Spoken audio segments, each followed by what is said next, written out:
Están haciendo son todos los camiones que están atrasados no, por el agua. prácticamente toda la jornada de ayer, la madrugada, y que están trayendo los residuos de la ciudad de Buenos Aires hasta aquí la planta del SEAMSE. La entrada se habilitó hace aproximadamente 1 hora y media atrás, y de esa manera, bueno, se descomprime un poco la situación porque por lo menos la basura se está pudiendo retirar de la ciudad de Buenos Aires. Ahora bien, como ustedes pueden ver, el camino del Buen Aire está totalmente interrumpido, al tránsito está totalmente cortado y se está negociando con el Ministerio de Desarrollo Social para tratar de encontrar una salida para levantar el corte de tránsito en lo inmediato. Se les propuso pagarles los planes de cooperativa que ellos están reclamando a partir del 15 de enero.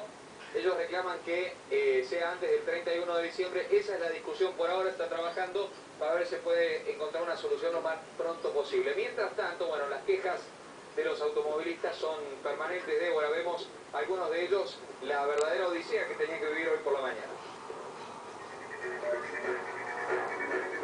Están pidiendo cualquier cosa a esta gente, no le interesa a nadie, ni el medio que lo rodea le interesa. La verdad, es un desastre. Yo no sé cómo el gobierno le da cualquier cosa le da. No puede ser.